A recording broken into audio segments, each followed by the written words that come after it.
tá? Então, eu vou usar o microfone, então, tá bom? E os slides, vocês enxergam ou não? Sim. Então, tá bom, tá ótimo. Eu sou formado pela Universidade Federal do Paraná, tá? Eu fiz minha residência médica no HC e depois no Hospital Erasto Gettner. A minha formação é em cirurgia oncológica, tá? E depois que terminei minha residência, fui convidada para fazer parte do Serviço de Cuidados Paliativos do Hospital Erasto Gettner, tá? Isso foi em 2004. Naquela época não existia muitos centros formadores em cuidados paliativos aqui no Brasil, tá? A única formação era em Córdoba, na Argentina, e fora isso no exterior, né? Que é na Europa, Estados Unidos, onde na Europa já é uma residência médica, uma especialidade, inclusive, tá? Aqui no Brasil ainda é uma área de atuação. E na verdade a questão na parte teórica de formação mesmo começou no Brasil a partir de 2010, 2011, tá? Então desde 2004, na verdade, a gente estudava muito, era muita coisa de fora que vinha, né? E pouca coisa aqui do Brasil mesmo, tá? Atualmente estou fazendo um mestrado na Espanha, em cuidados paliativos, pela Universidade de Sevilha, tá? E é muito estranho o cirurgião entrar, né, na questão de cuidados paliativos, mas na ocasião, um colega meu falou assim, que admirava uma pessoa assumir pacientes que nenhum médico mais gostaria de assumir. Porque são pacientes que exigem muito tempo, muita dedicação e inclui, inclusive, a família nesse contexto dos cuidados paliativos, não somente o paciente, tá? Então foi aí que começou a minha história, né, dos cuidados paliativos. Se alguém tem alguma pergunta da minha formação, mas é essa. Então, o que é os cuidados paliativos, né? Na verdade, aquela questão, ela é um tabu, né? Pouca gente gosta de conversar. É uma especialidade estigmatizada, né? Mas a nossa realidade... Onde que é o pó? Aqui. Oi? Baixo. Ah, tá. Mas a nossa realidade é que, assim, os médicos, a gente pode estar no melhor centro de oncologia do mundo, nos melhores centros de tratamento de doenças raras especializadas, mas existe um arsenal que tem um limite, né? E, infelizmente, essa pessoa aqui, ou essa entidade, tem uma peça-chave, que é o tempo, né? Então, esse gráfico mostra como são as evoluções das doenças. Tá? Esse daqui foi publicado em 2003 e que atualmente é bastante utilizado justamente porque demonstra como a evolução das doenças acontece, né? Antigamente, no século passado, as pessoas faleciam muito por doenças infecto-contagiosas, tá? E essa realidade mudou, né, nesse século, com as doenças oncológicas, tá? Que é esse gráfico. Vou deixar o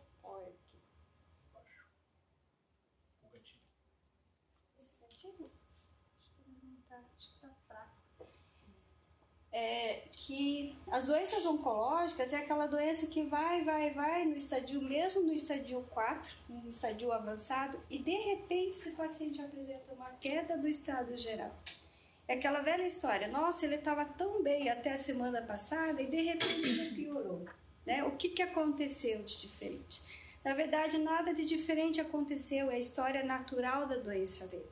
E a gente tem que entender que esse processo acontece na sua história natural. Então, esse paciente vai perdendo performance, que a gente chama, né? Vai ficando cada vez mais debilitado até que chega ao óbito. O mesmo acontece nas doenças cardiovasculares, né? Que esses pacientes apresentam crises de internações, períodos em UTI, mas eles melhoram, voltam para suas atividades, mas não numa mesma performance, né? Numa mesma vitalidade, tem uma nova piora, fica bem um tempo, piora de novo e vai assim ciclando. Isso é muito característico nas doenças cardiovasculares e nos pacientes com enfisema, por exemplo, né? Que a gente percebe várias internações. E cada internação que acontece para esse paciente, o retorno para suas atividades, o seu performance status não é o mesmo, tá? Então isso é muito comum acontecer, tá bom? E nos pacientes com doenças neurodegenerativas, cuja evolução é prolongada e que cronifica durante 7, 8, 11 anos. Exemplo desses são as doenças de Alzheimer, né? Você vê várias pequenas pioras nesses pacientes, mas o declínio funcional dele é evidente no decorrer desse tempo, tá? Então, cuidado paliativo, a gente pega pacientes, muitas vezes, em estado já bastante avançado, bastante debilitado, e que o nosso trabalho é fazer com que os sintomas sejam controlados. Então, a palavra paliativos veio de palio. Palio ela tem um significado que na época das cruzadas era o manto utilizado pelos soldados. E muitas vezes era o único conforto que eles possuíam. Tá? Daí veio a palavra paliativo. Tá? Mas, segundo a OMS, o que ela significa? É uma abordagem que promove qualidade de vida de pacientes e seus familiares diante de doenças que ameaçam a continuidade da vida, através da prevenção e alívio do sofrimento. E requer a identificação precoce, avaliação e tratamento impecável da dor e outros problemas de natureza física, psicossocial e espiritual. Foi a primeira vez que a Organização Mundial de Saúde, que foi em 2002, e que ele lançou esse conceito por causa da combate ao câncer, tá? Em 1989. E é a primeira vez que eles colocam a espiritualidade no conceito da saúde, tá? A Worldwide Palliative Care Alliance, em 2014, ampliou esse conceito, né? Pondo para as condições que limitam a vida quanto para doenças crônicas e que não há um tempo de vida estimado ou um prognóstico que determine a indicação de cuidados paliativos, mas sim a necessidade do paciente. Por que isso, né? Porque cada vez mais as doenças têm se tornado crônicas, inclusive o câncer, tá? Doenças como HIV, que na década de 1980 era sinal de morte, hoje em dia não, já são doenças cronificadas, tá? Então, por isso que a OMS implantou a questão dos cuidados paliativos para tentar melhorar a qualidade de atendimento desses pacientes que têm a doença cronificada, tá? E é isso, né? É a gente ter o cuidado total e ativo. Cuidado paliativo não é você ficar somente do lado do doente se lamentando, tá? Existe muito trabalho perante esse doente para torná-lo pelo menos mais viável esse tempo de vida que ele possui. Tentar dar um pouco mais de qualidade. E o foco, então, dos cuidados paliativos é aliviar o sofrimento, né? Aliviar o sofrimento, né? Se é uma dor que o paciente tem, vamos tratar a dor. Se é um paciente que está em quimioterapia e tem uma náusea refratária, vamos tratar a náusea. Isso é o cuidado, né? E por que dos cuidados paliativos, né? Justamente isso, né? As doenças estão se tornando cada vez mais crônicas. No Brasil, a estimativa é de 634 mil casos novos de câncer. Se não me engano, a estimativa é em torno de 150 mil óbitos ano, tá? A longevidade da população, os idosos estão vivendo cada vez mais. Tem um aumento de 2% ao ano de idosos no Brasil, tá? E estamos cada vez mais tendo, inclusive, centenários. A previsão é que tenhamos 18 mil centenários nesses próximos 30 anos, né? Tá? Triplicou na última década. Tá? E o cuidado paliativo não abrange somente a oncologia. Tá? O câncer corresponde a 34%, as doenças cardiovasculares, 38%. Além disso, existe uma série de outras doenças, inclusive, para vocês verem, tuberculose, que está surgindo novamente, né? sífilis, que são preocupações, né, de saúde pública que estão começando a ressurgir e que estão se tornando, inclusive, multiresistentes a drogas, né? Tá? E outras doenças, como HIV, da artrite reumatoide, doenças de Parkinson. A gente trabalha muito, inclusive, com pacientes com artrite, por causa das dores crônicas que esses pacientes têm, a esclerose múltipla, né? E assim por diante, e as demências que têm cada vez mais aumentado, né? Devido à longevidade da população e as outras demências senis, tá? Em 2018, no mundo, o câncer corresponderia a 9,6 milhões de óbitos em 2018, tá? E esse dado é da Organização Mundial de Saúde, que, em termos de gastos, em 2010, só com oncologia foi 1,16 trilhões de dólares, né? Somente com a oncologia, sem lembrar das outras, né? Por as outras doenças. E como que a gente, por que da preocupação da própria Organização Mundial de Saúde implantar os cuidados paliativos, né? Porque, por causa justamente dessa demanda que está acontecendo numa tentativa de melhorar a qualidade de atendimento dos pacientes, da assistência a eles, né? E um retorno, inclusive financeiro, monetário para a comunidade, tá? Em 2013 foi publicado esse artigo em que mostra que foi feito um estudo em 5 UTIs, tá, dos Estados Unidos, tá, e que corresponderam a um número total de 1.123 pacientes, e desses, 123 receberam tratamentos considerados fúteis. O que é isso? É aquele tratamento que você está diante de uma doença já definida, que a gente conhece a história natural e a evolução natural desse doente, e que é feito medidas que apenas vão prolongar o sofrimento dele sem trazer nenhum benefício clínico para ele, tá? E sem nenhuma melhora da qualidade de vida dele. Isso corresponde a um custo que esses 0,1% de pacientes corresponderam a 3,5% dos custos correspondentes do total desses doentes, dos 1.123 pacientes, equivalendo a 2,6 milhões, né? Que foi um dinheiro que poderia ser investido na saúde pública, em medidas que poderiam ter trazido mais qualidade de vida a esse paciente e aos próprios familiares. Doutora, posso fazer uma pergunta? Essas pessoas que receberam esse tratamento considerado fútil, na verdade, os médicos dessas pessoas poderiam saber claramente que esse tratamento era fútil? Poderiam saber. A nossa formação, a gente é formado para salvar a vida, né? Manter a vida, né? Mas a gente tem que lembrar que também nós curamos pouco, na verdade, né?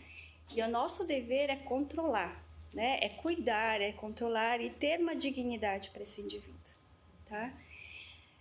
Mas o sistema... Quem trabalha em UTI sabe como é, né, que trabalha em emergência. É difícil você tomar uma decisão se você não tem um histórico desse paciente. E existem critérios, que a gente sabe que isso já é fútil para esse doente. Existem já evidências para isso, tá? Mas existem muitas questões de família, questões de sistema, né? Monetário, inclusive, que muitos acabam ganhando indiretamente por esses motivos. Então, são questões bastante delicadas, às vezes, que a gente, né, acaba entrando. Tá? Então, justamente essa questão da gente entender que essas doenças, ele tem um curso natural já conhecido, né? Então, chega um momento em que você tem que realmente pensar se aquilo que você está agregando a ele é uma coisa que vai trazer benefício clínico para ele, né? Ou se você vai somente perpetuar um sofrimento dele, né? E às vezes você associa a um sofrimento com a família, né? Aquelas pessoas que convivem com o doente e que você percebe que ele vai prolongando o sofrimento dele, o luto desse paciente, dessa família, é mais difícil de ser superado, né? Então, a gente tem que ter esse olhar, né? Não só para quem vai, mas para quem fica também, né? E tem a questão da diretiva antecipada, que a doutora vai comentar também, né? Que muitas, aqui no Brasil não é uma coisa muito, né, ainda divulgada no meio, não é muito conhecido no meio, mas já existem resoluções para isso, e que muitas vezes o paciente já deu a diretiva anteriormente e que não é respeitado pelo serviço de saúde. Isso acontece. E eu acho que ainda é bastante comum isso. Por isso a necessidade de divulgar a questão de cuidados paliativos, de diretiva antecipada, né? Essa é uma missão que a sociedade tem que assumir. Tá?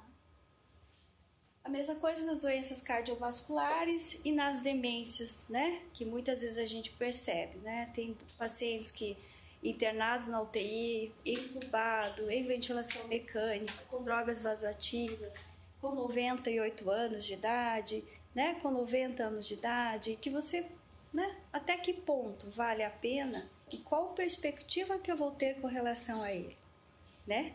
Diferente de um velhinho de 93 anos que estava correndo, estava nadando e acontece algum problema também, né? Então a gente tem que ser muito criterioso nessa hora e ver realmente quais serão os benefícios para esse doente, né?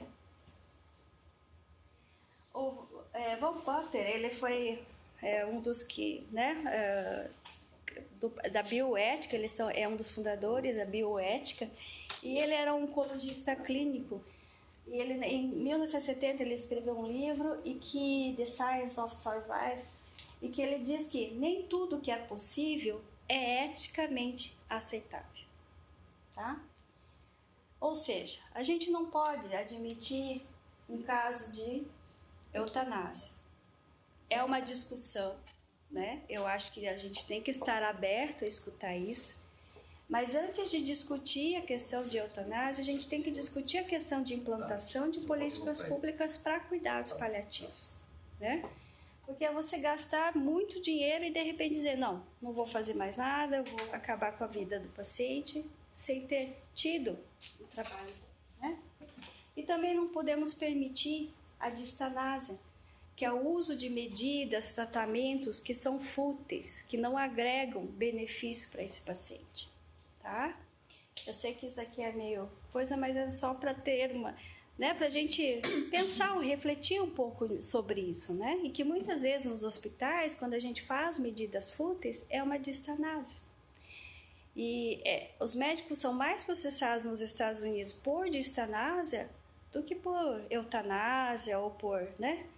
Ou por não evitar medidas fúteis, sabe? Então, para a gente ter esse olhar, né? Tá? E devemos fazer a medicina com evidências, mas também individualizado, tá? A gente pensar que o indivíduo é uma pessoa única, né? Então, a gente tem que entender o contexto da família, o contexto da pessoa, o contexto da comunidade, muitas vezes, tá?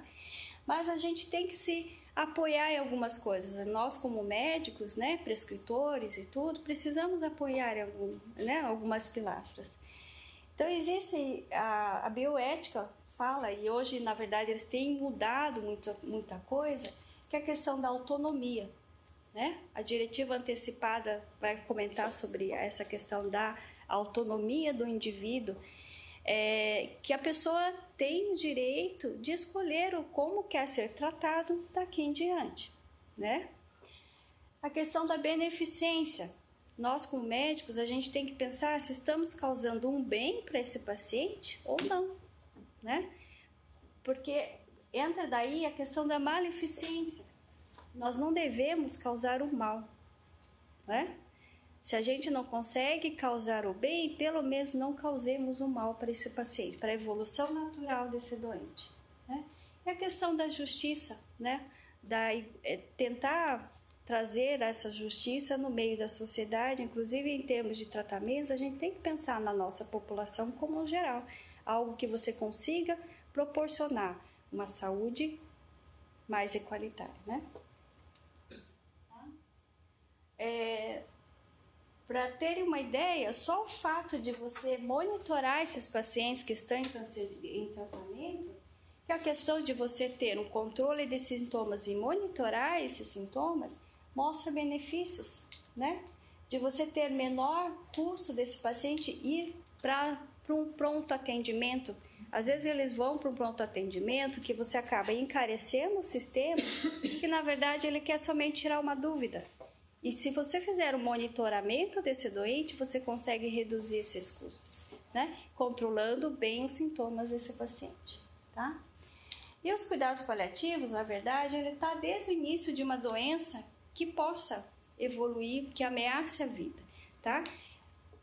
Ela vai se tornando cada vez maior a atuação dela no momento em que a terapia, o tratamento, ela passa a ser não mais curativa, mas somente de controle, né? Que você vê a progressão da doença, mas que você tem a obrigatoriedade de continuar cuidando desse doente, ter atenção a esse doente.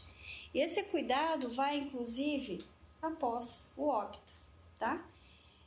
E daí, depois do óbito, o que fica, né? São as famílias, né? Que você tem que ter um olhar e um cuidado com eles, né? E que muitas vezes a nossa saúde, né, tanto no privado e no público, a gente tem uma dificuldade de cuidar desse paciente, desses familiares que ficam, né? Que é um olhar que a gente precisa ampliar, tá? E ganhou importância em 2010, né? Tanto é que desde então as grandes sociedades de oncologia, que é a ESMO e a ASCO, sempre começaram a ter painéis a respeito de cuidados paliativos, justamente a importância que ela ganhou a partir desse trabalho que foi realizado em Massachusetts, em 2010, que foi publicado no New England, em que eles estudaram os pacientes com diagnóstico de câncer de pulmão, não pequenas células, né, de câncer de pulmão, em fase avançada, já com diagnóstico de estadio clínico 4, tá? Ou 3B ou 4, e que eles implantaram, né, entraram junto com os cuidados paliativos, que é uma questão de controle de sintomas, controle de ansiedade e assim por diante, junto com a terapia convencional, né? E o resultado que eles tiveram é que eles melhoraram a ansiedade desses pacientes, melhoraram a depressão desses pacientes e a qualidade de vida deles. E o que surpreendeu no resultado é que eles, inclusive, melhorou a sobrevida desses pacientes. Eles ganharam mais tempo de vida associado à qualidade de vida quando você implantou o serviço de os cuidados paliativos juntamente com os tratamentos convencionais, tá? Ou seja, outros resultados que eles obtiveram é que reduziu o número de intervenções fúteis para esses doentes, não zerou, mas diminuiu. Isso resulta numa melhor qualidade de morte para esses pacientes, tá? E a quimioterapia nos últimos 60 dias de vida, ela caiu de 70% para 52%, tá? Isso implicou numa redução de custos, mas principalmente numa melhor qualidade de vida. Eles viveram melhor, né? Viveram um pouco mais e melhor quando você juntou os serviços de cuidados paliativos, tá? Então, quando que surgiu o paliativismo, né? A gente chama de paliativismo moderno a partir da década de 1960, onde a doutora Cicely Saunders, em Londres, fundou o St. Christopher Hospice, e ela fez com que o cuidado paliativo não fosse somente uma arte, somente uma coisa que era feito somente pelos enfermeiros, somente pelos religiosos, tá? Ela fez com que a ciência também fizesse parte dos cuidados paliativos. Por quê? Foi a partir daí que foi estudada a questão da dor, por exemplo. Até lá, ninguém sabia que dose usar de morfina, o que usar tá? E foi a partir dos estudos delas que começaram a questão de implantar a ciência junto aos cuidados, tá? A Organização Mundial de Saúde conceituou a questão dos cuidados paliativos, tá? O Hospital Erasto Guedes tem um serviço desde 1994 e foi somente em 1998 que o Ministério da Saúde lançou uma portaria falando que os centros de alta complexidade em oncologia, que são os CACOMs, era obrigatório ter atendimento ambulatorial, hospitalar e domiciliar, tá? Mas o que aconteceu? Muitos dos grandes serviços de oncologia, mesmo os grandes serviços, não conseguiram implantar o serviço de cuidados paliativos, mas principalmente manter esses serviços, justamente porque não tem uma remuneração, um financiamento exclusivo para o serviço de cuidados paliativos, tá? Então, isso refletiu. Tanto é que nós ficamos em 2010 no 38º lugar em qualidade de morte, em 40 países investigados, tá? Ficamos somente melhor que a Uganda e a Índia, em termos de qualidade de morte. Ou seja, nossos pacientes morrem com muito sofrimento, tá? Em 2015, refizeram, esse estudo e continuamos em 42º país em qualidade de morte entre 80 países investigados, tá? Ou seja, temos muita coisa a fazer ainda, né? Foi somente agora, em 2018, em 31 de outubro, que surgiu essa resolução do Ministério da Saúde que fala a respeito da organização de serviços de cuidados paliativos, tá? Foi a primeira iniciativa em termos de política pública para isso, tá? Mas, infelizmente, ainda a gente não sabe de onde vem o financiamento para você implantar serviços de cuidados paliativos. Porque não é tecnologia, são pessoas, é recursos humanos que exigem. Tá? E o mais importante é saber que o cuidado paliativo tem que estar em rede, né? Desde a atenção básica, né? Para que você possa atender esse doente, que possa ter um ambulatório, se for o caso, uma internação, né? A questão dos hóspices, que é na fase final de vida, né? E o domicílio. Muitos desses doentes em fase final de vida, eles querem ficar no domicílio. Mas para manter esse doente no domicílio, eu preciso ter o controle de sintomas adequado. Você não consegue manter um paciente com falta de ar, com sangramento, com dor no domicílio, né? Esse paciente tem que estar ou num hospice, né, que seria um local onde na fase mais final de vida, ou mesmo internado, né? Então, a gente precisa de uma equipe preparada para atender esse paciente em domicílio. Tá? E lembrar que cuidado paliativo não é gratuito, né? A gente precisa não de tantos equipamentos. A morfina é uma droga super barata, né? Tem drogas caras na área de dor, de controle de dor, mas o básico, que é a morfina, ela é muito barata. Mas precisamos de pessoas preparadas para enfrentar esse momento de vida do doente. Isso são recursos humanos, né? É um médico, é a psicóloga, é um assistente social, né? Uma enfermagem preparada para conduzir esse doente nessa fase de vida desses doentes, tá? E como se faz, né? A comunicação é a principal ferramenta que nós precisamos utilizar. Tá? Ty Cross, ele dizia que o maior desafio ético do médico é na comunicação e sensibilidade, né? Não é uma conversa fácil você conversar sobre finitude, sobre o diagnóstico de uma doença grave, tá? Só que quanto mais esse doente estiver embasado, quanto mais informações esse paciente tiver, nós conseguimos fazer com que ele tenha o poder de decisão. Ou seja, a sua autonomia. Empoderar esse paciente com conhecimento vai ser somente a partir de uma informação adequada para ele, né? Senão você não consegue empoderar esse doente, né? Tá? E no Brasil ainda a gente engatinha na questão das diretivas Mas os Estados Unidos, foi a primeira vez que surgiu a questão da autonomia no código de ética deles, foi na década de 1960. Foi somente aí que a questão da autonomia do doente começou a ser respeitado nos Estados Unidos, né?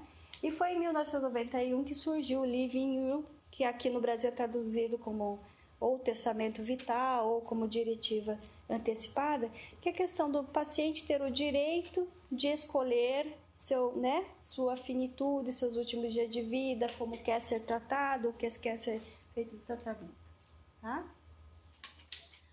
E a diretiva antecipada teve essa resolução de 2006, né? Que é a questão da ortotanásia, né? Que é a questão de você não usar de medidas fúteis para esses pacientes. E a juíza que escreveu a execução, né? Não sei como que se chama, né? Que derrubou a liminar, essa liminar, o Ministério Público entrou com uma liminar contra essa resolução de 2006, contra o CFM, mas a juíza que baixou a liminar, que derrubou a liminar, ela deu uma aula de cuidados paliativos. Então, quem quer estudar um pouco, talvez só lendo a resolução, o que ela escreveu, já tem uma aula de cuidados paliativos. Tá? O CFM regulamentou em 2016 a questão da diretiva antecipada, né? E que previamente tinha em 2012. Daí. Tá? Esse estudo, que é um pouco antigo, mas que ainda os estudos se baseiam muito nesse artigo, e que fala sobre as 12 características, né, da boa morte, tá? Que foi feito com os idosos lá na Inglaterra. Eu acho que é de Londres esse trabalho. Tá? E ele diz que as 12 características da boa morte seriam saber quando a morte está próxima e compreender o que pode ser esperado. Tá? Ser capaz de ter controle sobre o que ocorre. Né? Ter dignidade e privacidade garantidas. Ter controle sobre o alívio da dor e sobre outros sintomas. Ter controle e poder escolher onde morrer, em casa ou em qualquer outro lugar. Ter acesso à informação e à expertise necessários. Né? Ter acesso a qualquer suporte espiritual ou emocional requerido. Ter acesso aos cuidados paliativos em qualquer lugar, não somente em hospitais. Ter controle sobre quem está presente e com quem irá compartilhar o fim de sua vida. Né? Ser capaz de encaminhar diretivas antecipadas que assegurem que seus desejos serão respeitados. Ter tempo para dizer adeus e controle sobre outros aspectos do tempo. Ser capaz de partir quando for o tempo de ir e não ter a vida prolongada inutilmente. Tá? O trabalho foi publicado em 97 pela British Medical. E ele é bastante usado, inclusive, nas questões de qualidade de morte desses pacientes. Tá? E falar sobre a finitude humana não é simples, né? Acho que qualquer um de nós, quando for falar sobre a nossa finitude, é sempre muito complexo, muito difícil, e muitas vezes a gente não pensa na nossa finitude. Né? E esses doentes, eles têm a sensação de que o tempo deles escorre das mãos. Né? E gera aquilo que a gente chama de sofrimento total. Tá? C.C. Saldes descreveu a questão da dor total, em que não envolve somente a dor física, né? Mas também o espiritual, o psicológico, o social. Né? Às vezes é um pai de família que precisa sustentar a família. Né? Como que vai ficar essa família depois do falecimento, quando ele faltar? Né? Então, existem vários fatores que vão interferir na dor desse doente. Né? Às vezes não é uma dor física, mas uma dor espiritual, uma dor emocional, uma dor psíquica, que você tem que estar atento a esse olhar e tentar possibilitar que eu consiga pelo menos aliviar essa dor. Né? Lembrar que é um momento de intensa fragilidade e vulnerabilidade. né? E que está em uma situação de sofrimento intenso. Ou seja, é um doente frágil, é um doente vulnerável, tá? Eu trouxe os sakuras, que são as cerejeiras, né? Que é uma simbologia que os samurais utilizavam muito. Não sei se conhece a história dos sakuras, mas eles expressam isso, né? Que a nossa vida ela deve ser bela, né? E cheia de luz, linda, esplendorosa, porque um dia essas flores caem, né? E assim a nossa vida, né? A gente tem que viver esse momento de maior vigor, justamente porque sabemos que a nossa vida é finita, né? Temos que garantir o direito da cidadania dos mais básicos, que é a manutenção da dignidade humana, tá? E eu sempre gosto de trazer isso aqui porque é real, né? O paliativista, ele é muito estigmatizado, mas a gente sabe que, né, que nem eles falam, né? Algum dia todos nós iremos, verdade, mas todos os outros dias não, tá? Então, qual que é o nosso papel? É dar vida aos dias de vida que esse doente tem, certo? É isso. Obrigada e ser feliz.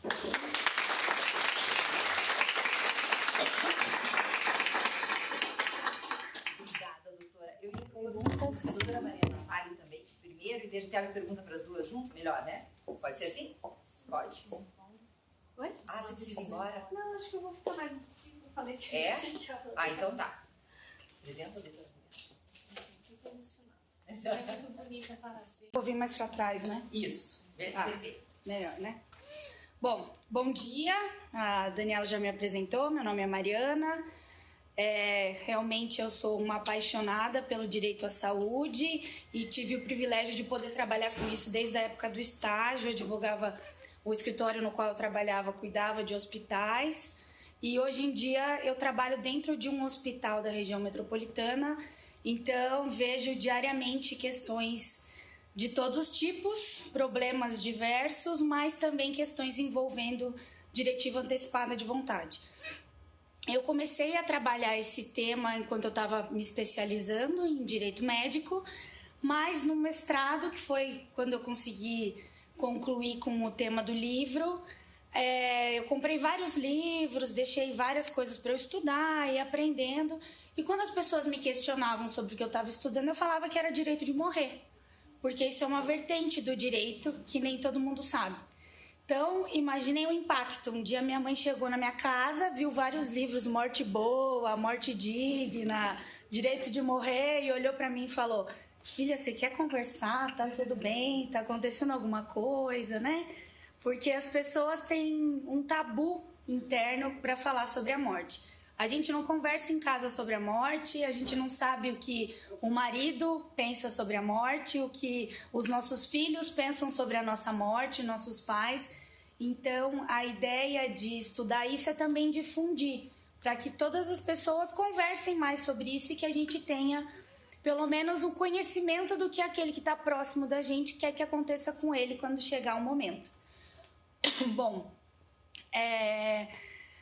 entrando na questão mais jurídica, eu fiz uma análise, eu estudei sobre o tema e relacionei as diretivas antecipadas com o processo civil. Que eu quero trazer um pouco mais para vocês, primeiro explicar o que são as diretivas, trazer o que é hoje no ordenamento jurídico brasileiro e também trazer um pouquinho da questão do processo civil. Bom, o que são as diretivas antecipadas de vontade? A doutora já mencionou sobre elas na ótica do Conselho Federal de Medicina. As diretivas antecipadas, elas já são discutidas no ordenamento e nos conselhos de medicina dos Estados Unidos desde a década de 60. Em 1969 já se discutia sobre esse direito individual à morte. Se eu poderia escolher como eu quero morrer, como ia ser aquele momento e que aquilo fosse respeitado pelos outros. A diretiva, ela é nada mais do que um documento no qual vai constar a minha vontade e eu vou dizer, olha, Por exemplo, a gente até vê, às vezes no jornal, teve uma época que passavam aquelas tatuagens do not resuscitate e tudo mais. É exatamente isso, ó. Não quero ser ressuscitado, não quero receber um tratamento fútil, não quero receber um tratamento invasivo. Por vezes existem diretivas que falam, olha, eu não quero ser entubado, eu tenho horror àquilo, mesmo que você me cede, eu não quero acordar e estar entubado. Todas essas são descrições que podem constar na diretiva. Bom, nos Estados Unidos, desde 1969, isso já se discutia. E o conselho de lá já entendia como possível. É o que eles chamam, né, o que a medicina chama de ortotanásia, e a gente trouxe o conceito para o direito, que é a boa morte. Em 1991, houve uma determinação, uma legislação lá nos Estados Unidos, que determinou que o paciente tem o alto poder de autodeterminação. Ele pode escolher como ele quer morrer. Então, desde 91, isso já é uma coisa que acontece nos Estados Unidos, um pouco mais difundida, mas aqui no Brasil a gente nem sabia o que era e para que servia. Bom, a diretiva aqui no Brasil, hoje em dia, ela não tem uma lei específica.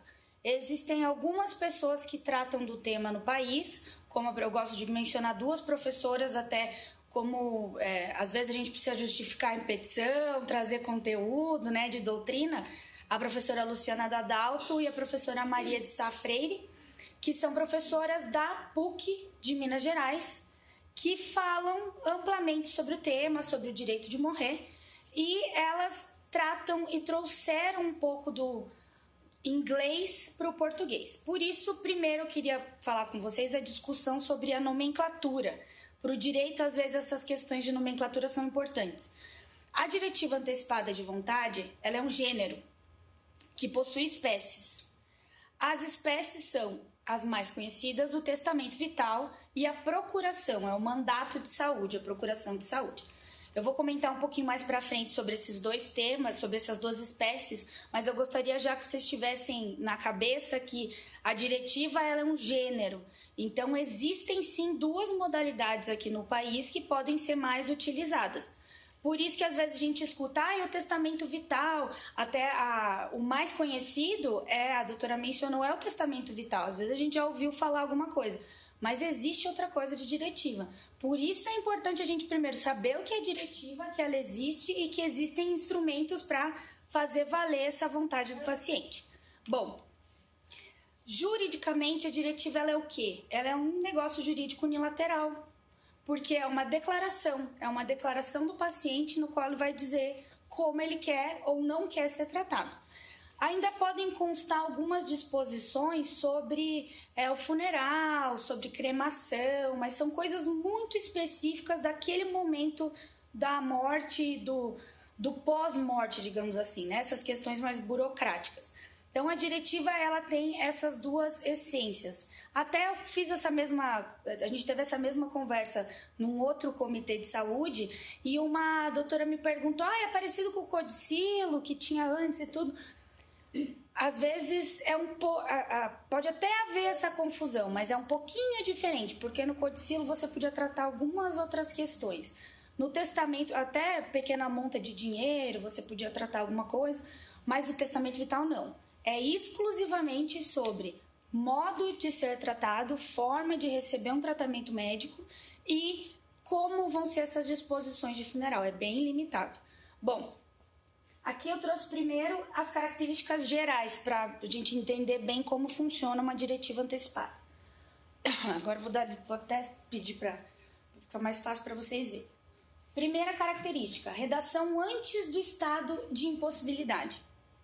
Por que ela tem que ser redigida antes? Se eu redigir uma diretiva antecipada no leito da morte, como se fala, a minha vontade vai estar viciada. Então, o meu negócio jurídico já vai estar viciado, não preenche um dos requisitos, não dá.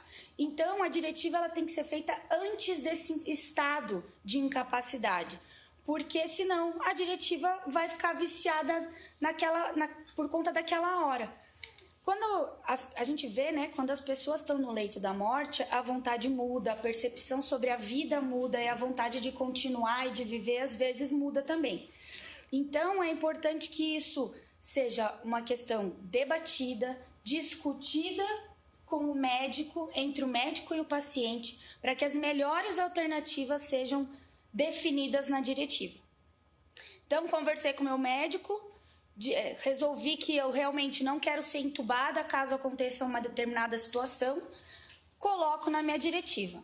Quando essa situação acontecer, a minha vontade ela já está escrita e ela deve ser respeitada. Bom, de novo, é um negócio jurídico unilateral e ele deve ser escrito, porque senão fica muito fácil da gente mudar essa vontade. Então, a intenção é que ele seja escrito e, se possível, um documento registrado em cartório, porque tenha muito mais facilidade na questão da prova e tudo, ou ainda ele pode ser escrito em prontuário médico.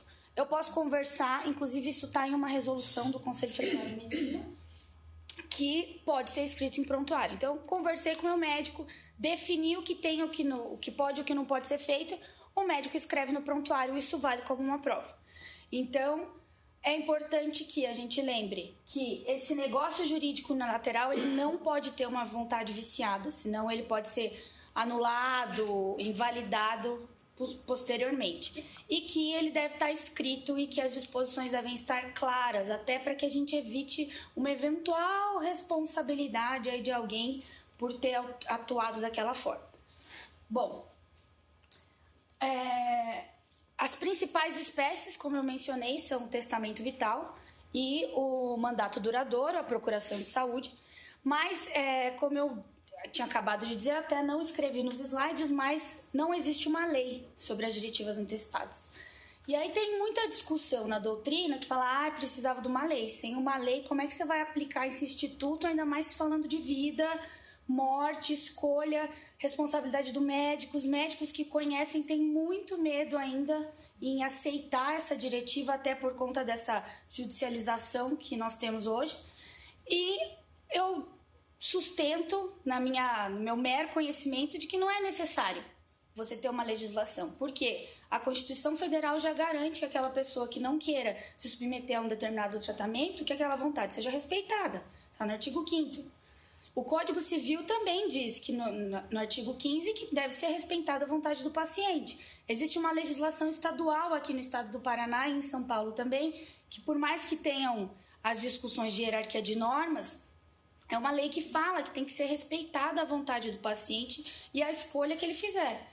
Então, eu acredito que nós temos vários outros instrumentos jurídicos dentro do ordenamento que nos autorizam a respeitar essa vontade, digo, sobre a ótica dos médicos.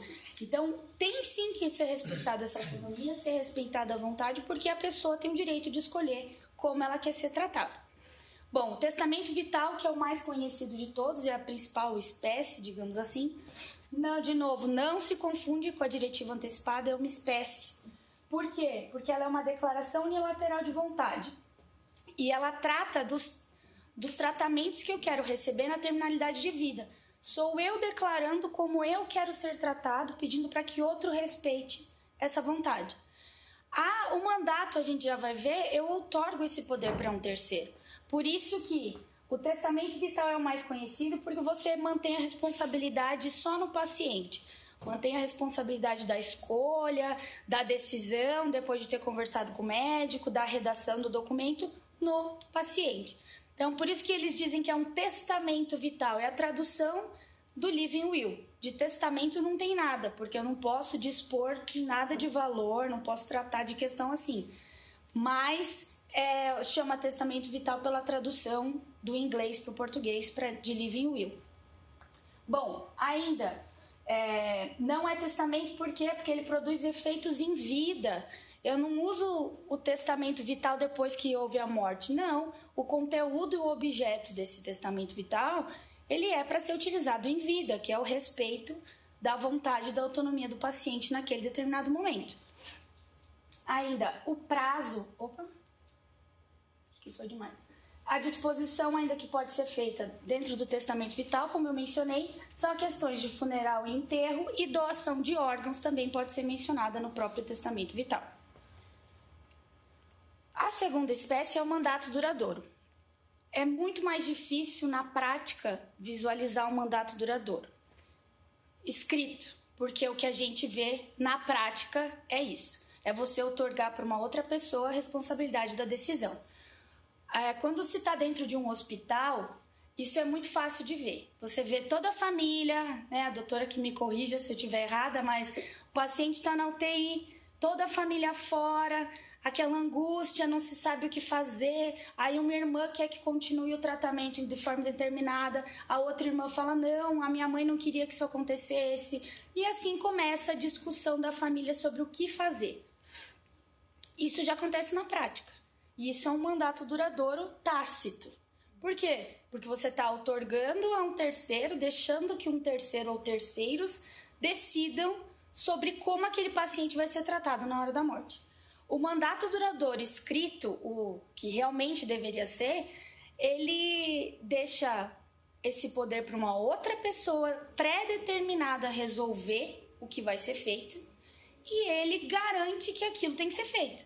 Porque, por exemplo, se eu tenho 2 filhas, estou no leito da morte, uma filha não quer, outra filha não quer, outra filha quer, e eu escolhi uma delas, é a vontade daquela que vai prevalecer. Por isso é muito importante que se pense quem vai ser nomeado. Aí, existem primeiro as discussões aí do prazo, tanto no testamento vital quanto aqui no mandato duradouro. Pensem, você outorga uma procuração de saúde para a sua melhor amiga da vida fazer a escolha por você. Porque ela vai estar um pouquinho fora, às vezes outorgar para cônjuge à vontade, também talvez esteja viciada, mas eu outorgo para aquela amiga que talvez seja um pouco mais isenta de emoção, não que não tenha emoção, mas eu brigo com ela. E eu fiz o meu mandato duradouro e coloquei um prazo lá de 10 anos para o mandato. E dentro desses 10 anos eu briguei, não revoguei esse mandato e eu tô mal lá no hospital. E ela vai poder decidir sobre a minha vida. Por isso que é importante que se coloque um prazo curto. Não existe lei, certo? Então nós não temos requisitos legais pré-determinados sobre como vai ser esse documento. Então, pela doutrina, pela prática, a intenção é que se coloque um prazo curto para que sempre seja renovado. Por quê? Primeiro, eu posso mudar de ideia.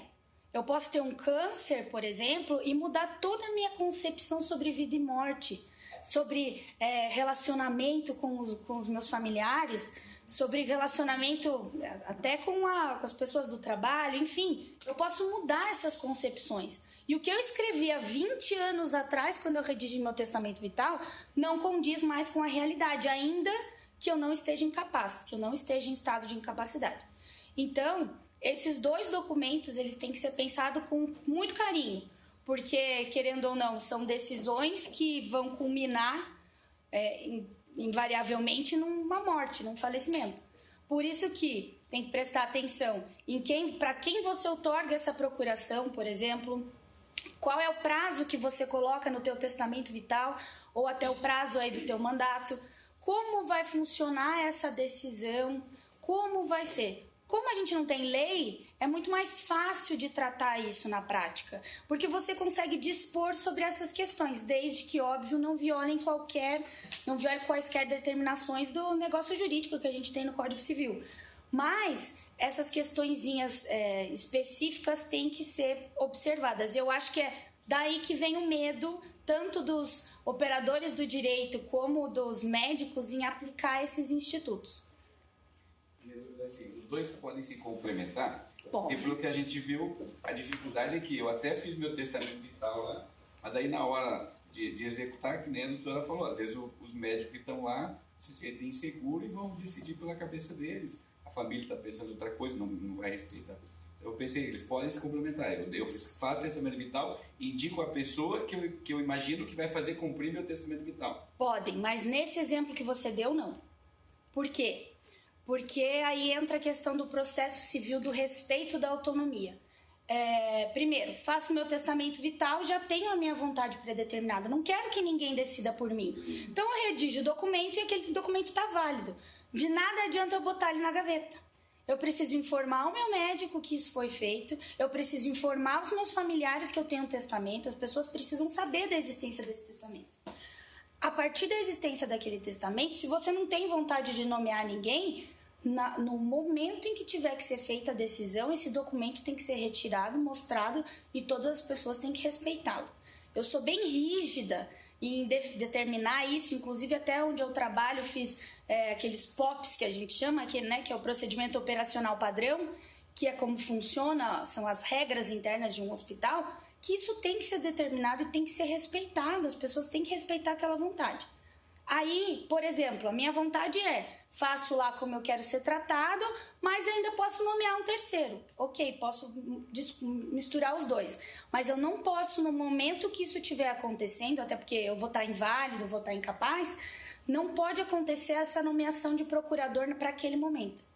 Porque aí eu estou desrespeitando uma determinação que eu fiz antes.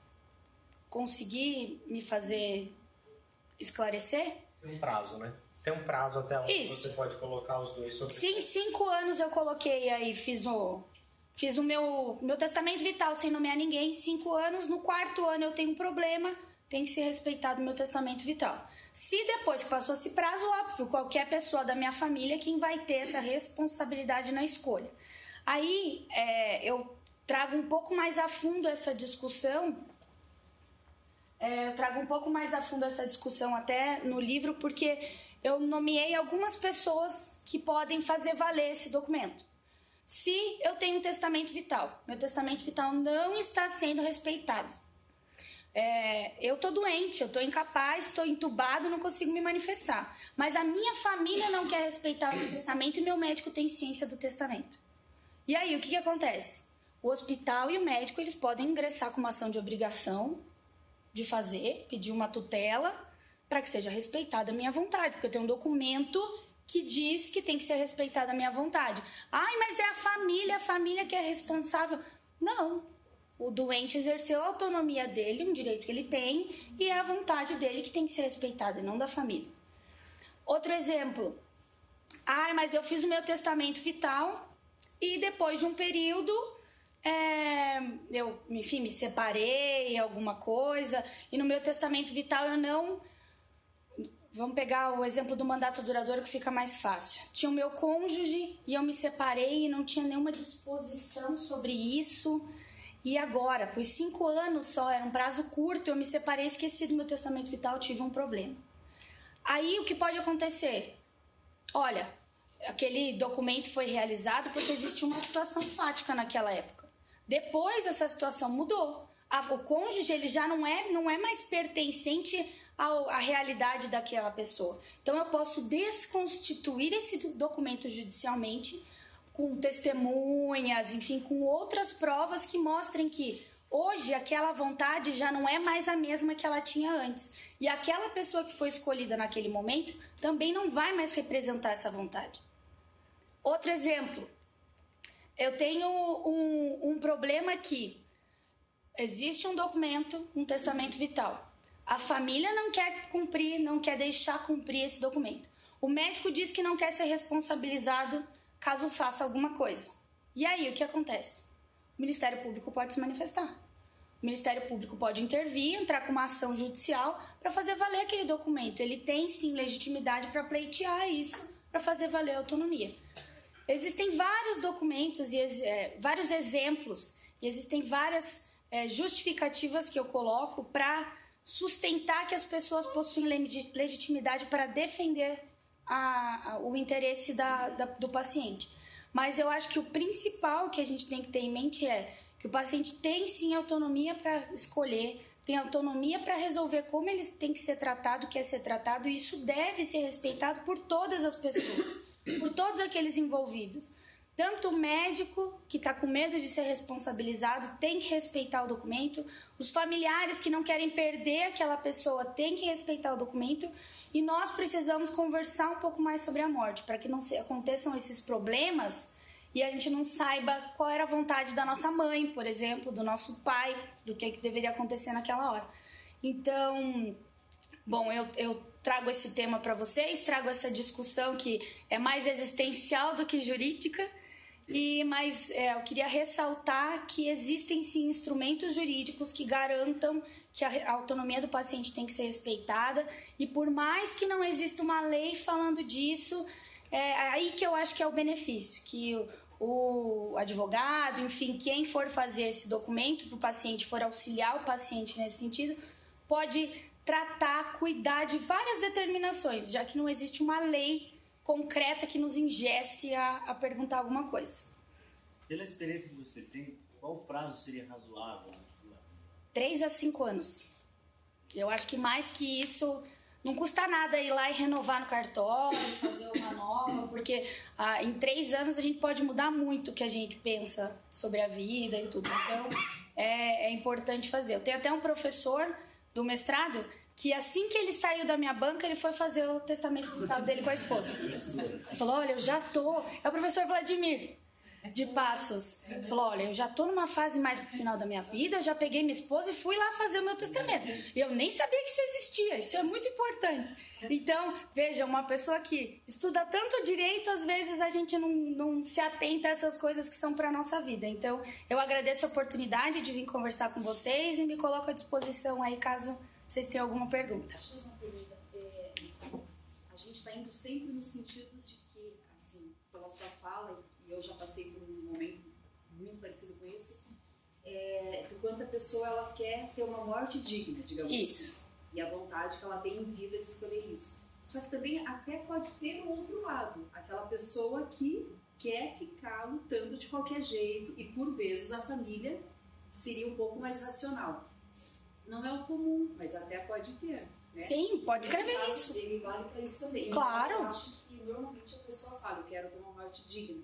Né? Isso. Mas tem o contrário também, não tem? Sim, eu posso escrever, se eu quero ficar lá na máquina, fica lá, me mantém. Tem congelamento? É livre. Tem congelamento? Tem crio, é o crio, não sei o que eles congelam. Faz, pode fazer. É a tua autonomia, você que vai decidir o que você quer que aconteça. Você deve me questionar um pouquinho nesse sentido. Eu tenho essa vontade, eu quero ficar 20 anos incubado. Mas e a que custo? Quem vai manter tudo isso? Entendeu? Sim, então, claro. Tem esse outro lado também, tipo, eu tô em vida. Quando a gente tá falando em finitude, parece que é mais fácil, né? Deu um basta e pronto. Mas se for ao contrário, eu quero ficar 20 anos entubado. Quem vai manter isso? Até pensando no Estado, a própria família sofrendo isso, né? Até que ponto pode ser imposto a alguém isso? Isso, né? isso. Imposto, essa decisão. A sua família fica 20 anos com uma pessoa entubada 20 anos. Então, assim, tem os dois lados, né? Num primeiro momento, a gente pensa sempre assim, numa finitude digna. Sim. Mas pode ter alguém aqui em vida querendo falar assim, eu vou ficar 20 anos, ao contrário. Talvez a dignidade para ele seja permanecer. Mas daí também ele está envolvendo custos, tanto particular ou do Estado, e envolvendo vidas de outras pessoas que não necessariamente... Aí eu empresto uma saída médica. Aí talvez caiba ao médico tentar sustentar na justificativa do ato médico de que, por mais que exista esse documento e essa determinação de que o paciente tem que continuar, que ele quer continuar, aí a gente vai entrar no tratamento fútil. Então, eu já posso saindo aí, pensando como advogada aí, sair pela tangente no ato médico. Dizer, o Estado está gastando muito. Eu sou advogada, por exemplo, do HC, o Estado está gastando muito com essa paciente, reserva do possível, aquela coisa toda. E eu posso sair pela tangente, pelo ato médico e tentar justificar. Tem uma outra questão. Quando você falou, desculpa, só adiantando, quando você falou que eu sou paciente, eu tenho aqui essa declaração, a família ou não sabe ou não quer fazer cumprir, que o Ministério Público poderia intervir. Mas quem acionaria o Ministério Público? Mas o médico ou o hospital. O hospital tem essa obrigação ou se ele quisesse? Como é que fica? Na minha concepção, teria essa obrigação, pela questão do serviço social. E se o hospital também não sabe? Porque se ninguém sabe, eu não posso impor. Por isso que não dá para deixar o documento na gaveta. Isso é difícil, né? É muito difícil. Vamos supor, meu marido fez, ele quer ter essa finitude, né, digna. Só que eu não concordo com ele. Aí ele simplesmente entrou em coma e tal. Eu não conto pra ninguém. Então, quer dizer... Exato. Aí o direito já não... Aí se ele não nomeou alguém, ele devia ter feito o mandato, então, né? Doutor. Doutora, citando esse exemplo que ela disse, tem aquele caso que o paciente não quer, deixou expresso que não quer morrer, quer ficar vivo, ele já não está mais vivo, clinicamente os médicos podem atestar isso, e tenha um membro da família que não concorda, quer dizer, que concorda com essa continuidade de manter os cuidados, tentar manter em vida. Enquanto o restante da toda a família não quer. Quem é que vai desligar o quarto? Sorte que não sou eu, né, gente? Porque essa responsabilidade é grande.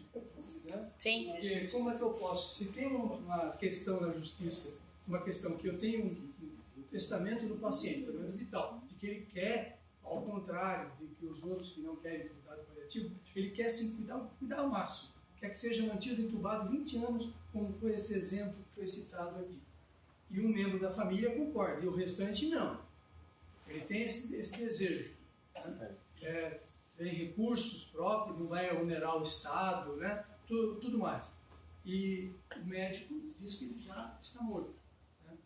Se por acaso desligar isso aí, ou quem vai desligar o tubo, não pode sofrer um processo dessa? Nesse caso específico, eu pensando aqui, até não entrando no cuidado paliativo, mas se eu tenho um documento que tem a vontade do paciente, e se eu tenho, ele não vai onerar um terceiro que possa questionar isso, apesar da família poder questionar também, né, por estar sendo onerada, eu ainda acho que devo respeitar a vontade do paciente. Agora, ainda jogo de novo para o médico essa decisão. Esse tratamento paliativo é um paliativo mesmo para melhorar a qualidade de vida? Se ele está lá sem ter vida, eu não acho que vai melhorar a qualidade da vida dele. Eu acho que a pergunta do senhor é mais uma pergunta para o médico mesmo, né? Porque normalmente a gente, como médico, a gente não faz uma eleição do tipo, você vota, desliga, você vota, não desliga. A gente elege um representante da família e a vontade da família vai ser expressa através daquele representante. Não, mas ele não está expressando a vontade unânime. Aí é um problema da família. Sim. Aí, então, assim, aquela pessoa foi colocada para assumir a posição dos familiares, ela que se entenda com o resto. O médico não tem a capacidade de ficar reunindo todas as opiniões diferentes para poder entender o que vai ser feito. Eu acho que não pode competir o médico, não compete ao médico isso aí. Porque se o médico hoje faz uma medicina chamada defensiva para evitar a judicialização, evitar que ele seja alvo de um processo, né? E pede exames demais, né? Isso sim que encarece a medicina, e ele que tem que decidir se desliga o aparelho ou não, se ele está sujeito sabendo que um membro da família não quer, o paciente optou por não querer, o processo, sem dúvida. Mas existe algo que se chama indicação médica. Mas no testamento, no seu caso, doutora, que é da sua palestra, sim. Mas no caso dela aqui, o testamento vital invertido. O senhor quis dizer que tem um testamento? O senhor quis dizer que tem um testamento, nesse exemplo tem. Deixou expresso que ele não queria continuar vivo, entubado. Daí fica mais fácil. Achei que nem tinha. Mas quando não tem, eu também concordo com o doutor.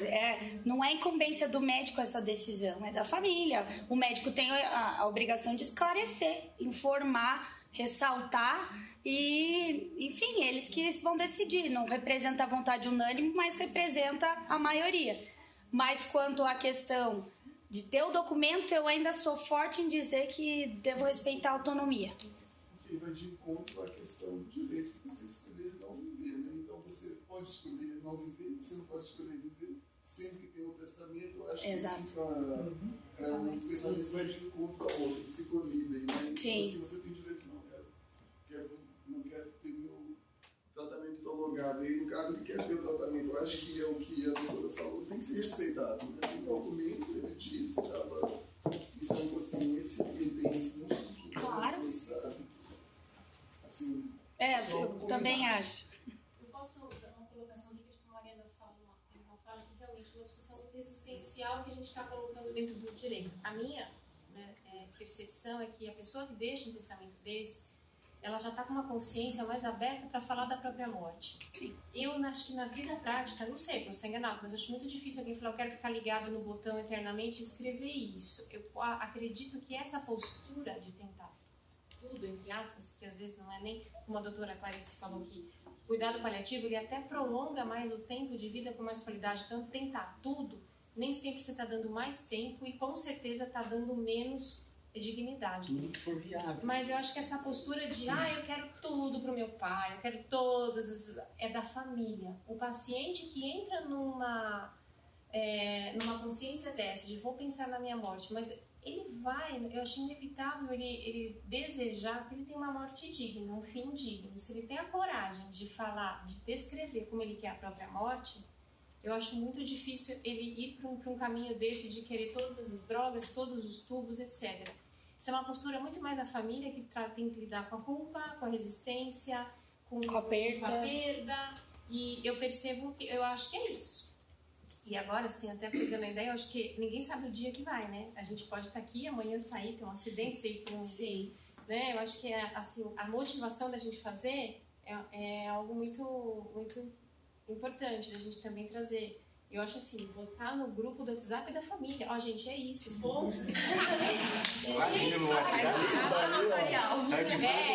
quero isso, não quero nada. E aí cada um se diz. Sim, aí eu já não sei como o direito está aceitando esses documentos do WhatsApp. Não, eu tô dizendo faz no cartão. Sim, tira a foto, manda a foto. Fazer o documento e manda o PDF. Sim, isso eu concordo. Mas isso pode valer, o WhatsApp pode, aqui brincando, mas o WhatsApp pode valer na hora de eu precisar constituir essa vontade judicialmente. É uma prova de dizer, olha, veja, tanto queria... No lugar tem um documento, mas tá guardado... qual cartório? Chega aqui em Curitiba, tem lá com os cartórios. Entendeu? Pode ajudar aí, né? Tem que publicar. Só fiquei com uma dúvida, assim. Você colocou ali que o documento deveria ser escrito, né? Mas, assim, a questão de cartório e tal, é tudo facultativo, porque a gente não tem uma formalidade para isso. Claro. Na época que eu li sobre isso, eu lembro que a doutora Luciana da Dalton estava fazendo um banco de dados para registro. Não fez ainda. Então, a ideia seria, por meio desse banco de dados, você dar essa... Publicidade. Ela ficaria restrita, né? Só no momento em que é evidente, você precisasse utilizar aquele documento, seria todo, certo? Isso. É mais uma consulta, assim. Eu tenho um paciente aqui, quero saber se ele tem ou não. Procuro. Então esse banco não está ativo ainda? Não, ainda não. Ainda não. Mas ela tem, inclusive o doutorado dela, ela sustenta essa questão do banco. E eu acho super válido, né? Mas se já é difícil a gente centralizar as coisas, tendo cartórios que não tem, às vezes, um sistema integrado, fazer um banco de dados nacional é muito complicado. Eu lembro que no site dela até colocava assim, se você quiser registro seu testamento vital aqui. Daí tinha mais ou menos os requisitos, assim, uma coisa básica, assim. Não é uma coisa difundida. Isso. Na Europa, eles têm sistemas eletrônicos de prontuário eletrônico. Isso é legal. Que nessa ideia de se tem diretiva antecipada ou não. Só que é restrita à região da Europa. Na Espanha e na Andaluzia tem isso. Agora, se ele vai para uma outra região da Espanha, já não tem acesso a isso. Porque assim, a ideia ainda seria, por exemplo, no SUS ter um prontuário tipo que todos pudessem acessar. Sim, conseguisse acessar, né? Então, de repente, ia questão do prontuário. Mas onde eu trabalho ainda é papel, gente. Então tá caminhando. Acho interessante que ela comentou agora do SUS, porque assim, tanto na fala da doutora Clarice quanto na sua, Mariana, a gente entende que existe uma dificuldade de compreensão, né, o nível de educação da população. Às vezes eu atendo SUS e atendo particular, mas assim, nos dois lugares existe essa dificuldade de compreensão. Então não sei se é mais uma questão de educação ou uma questão cultural, né? Porque o Brasil é completamente diferente da Espanha ou dos Estados Unidos, de onde vem, né, o início aí dessas definições. Então eu fico em dúvida ainda, sabe? Então quando a gente fala, por exemplo, no SUS, é muito difícil você fazer a informação chegar até onde você acha que precisa para essa tomada de decisão. E acontece também na saúde suplementar, não é só no SUS. E a doutora Clarice sabe bem como é que a gente tem muita dificuldade de se fazer entender, né? Eu acho que é tanto a informação quanto a recepção da informação e a compreensão. Às vezes a pessoa se bloqueia na compreensão daquela informação que foi passada e não consegue entender. Então, eu acho que isso vai além de grau de instrução, por exemplo. É muito mais. Tem umas coisas que porque é uma questão cultural mesmo. Eu vou sentar ali. Tanto é que na Europa teve essa dificuldade e ainda continua tendo essa dificuldade. Lá as coisas andaram mais porque o envelhecimento da população acabou levando muito a essas discussões, né? Realmente a questão cultural sobre a morte ou morrer, ainda o brasileiro não está preparado em discutir isso. É muito difícil você conseguir fazer uma diretiva antecipada de um paciente, tanto no privado como no SUS. Eles olham de uma maneira, né, mal agouro, né? Na verdade é como se o médico não estivesse desejando de fato atingir o objetivo que é tratar ou curar e etc. Então a gente como médico tem esse conflito também. Muito recentemente eu fiz uma reunião no hospital com a família para explicar de fato que a gente, até onde nós iríamos e tomar as decisões, uma família de 4 médicos, filhos médicos do paciente, né? E tudo bem, tomamos todas as decisões, o paciente melhorou e foi para casa. Então, assim, às vezes essa postura ela pode ser vista como se o médico não estivesse mais disposto a ajudar ou se o médico tivesse, num jargão, jogado a toalha, né?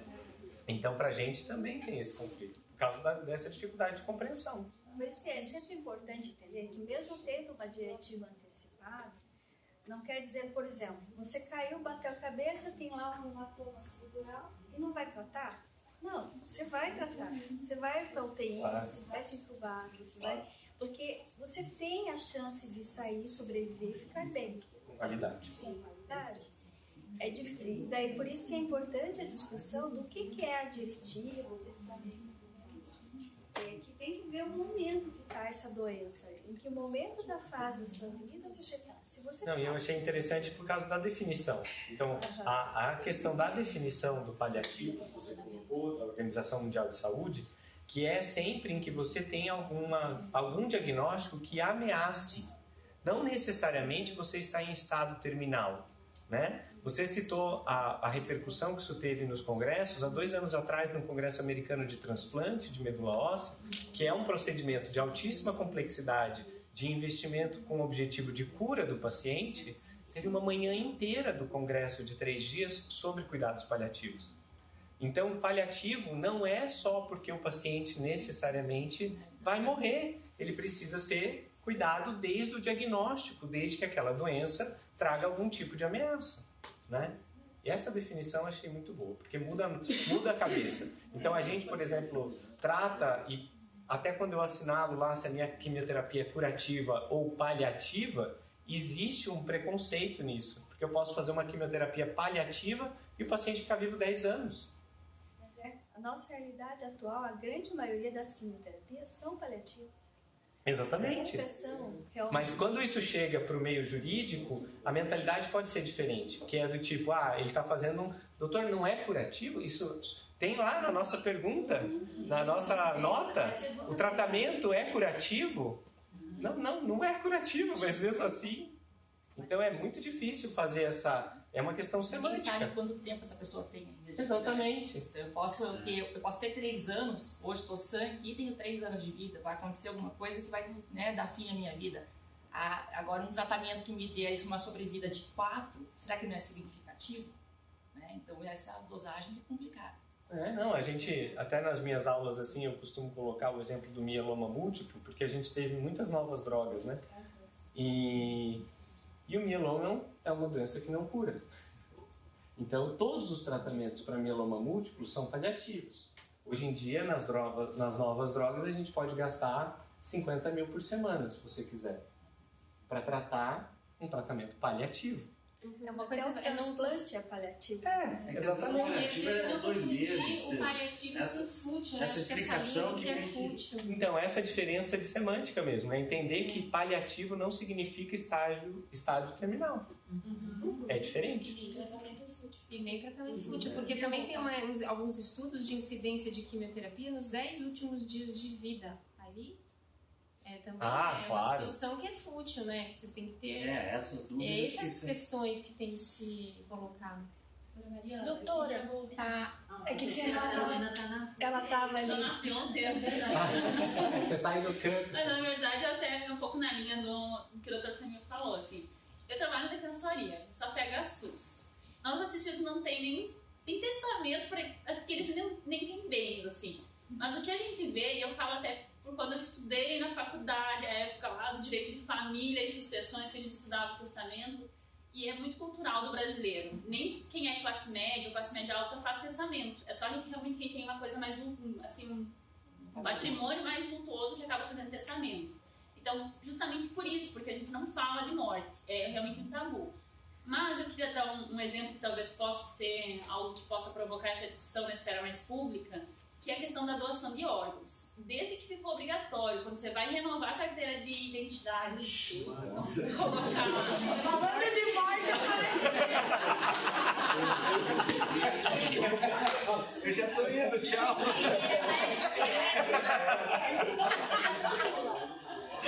Tava picando.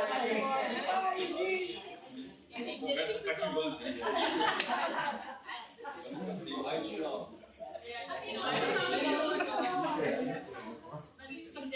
Obrigatório, quando você vai renovar a carteira de identidade, colocar se você é doador de órgãos ou não, eu vejo assim, até na minha família isso provocou uma discussão. De você saber, ou então assim, olha, o que você colocou, mãe, pai, filho, meio que provocou uma discussão e cada um às vezes tinha uma opinião e é engraçado que cada um respeita a opinião do outro, assim, eu quero doar, eu não quero doar. Mas isso é uma coisa que eu acho que foi uma política pública de colocar no documento de identidade se você é doador ou não, que vai facilitar muito.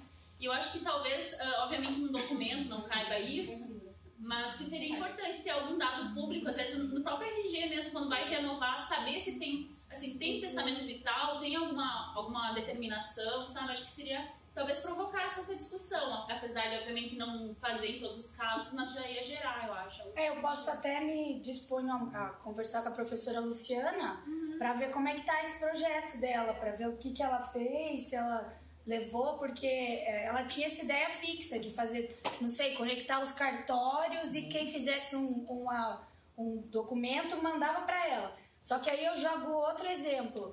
Lembra que dá para escrever no prontuário? Sim. Então fica um controle que às vezes fica mais complicado, né? O documento público dá para pensar. Até vou perguntar a ela e passo para a Dani contar para vocês. Eu lembrei, um caso do escritório que eu trabalhei com a Mariana, uns anos atrás, e tinha um dono de hospital, não era daqui da região, ele era do Mato Grosso.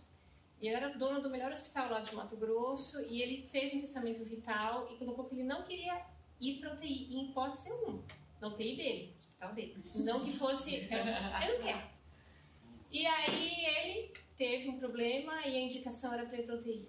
Gente, vocês não têm ideia o rebuliço que foi. Meu Deus. Era... Depois me conta. Aí ninguém respeitou. Foi pro UTI. Então, isso que eu queria perguntar. Ele viveu? Não, morreu. Aí fica mais fácil, né? Se ele tivesse ficado vivo, a gente já ia parar pra pensar. E aí quando descobriram esse testamento dele, foi e agora? O que vai fazer? Né? Os funcionários eram empregados dele. Ou se ele viver e a gente não obedecer, nós estamos fritos, né? Porque ele mandou não ir. A gente vai botar e não tem. Então, rasga e mata as testemunhas. Então, aproveitando esse exemplo, eu queria propor um raciocínio aqui. Sabe o que a doutora pensa a respeito? No Estado brasileiro, tá, com a legislação que nós temos posta, em que não se admite, não se autoriza eutanásia, não se autoriza aborto, até que limite a autonomia do paciente ela deve efetivamente prevalecer, principalmente nas situações de iminente risco de morte. Porque hoje o Estado brasileiro me parece que tutela a vida. Né? Então, se a gente pegar, pode até não existir legislação, lei que trate do assunto, mas se a gente pegar todo o ordenamento do CFM, que é o que efetivamente vincula o médico, né, na sua atuação, ela é muito clara no sentido que no momento do iminente risco de morte, o tratamento tem que ser realizado. Né? Seja uma transfusão de sangue, seja um entubar, seja colocar em uma UTI, Então, essa assistência pelo médico, ele não tem essa autonomia dentro do conselho, né, que é a autarquia que trata da profissão dele, do exercício legal da medicina, ele não tem essa autonomia. Então, eu queria saber o seu posicionamento em relação a esse aspecto. O primeiro exemplo que vem à nossa cabeça é o testemunho de Jeová, né? Quando a gente conversa sobre isso. Então, na minha concepção de respeitadora da autonomia, e ainda que sim, se pensa, direito de morrer, o direito de morrer nada mais é o direito da fim de viver dignamente.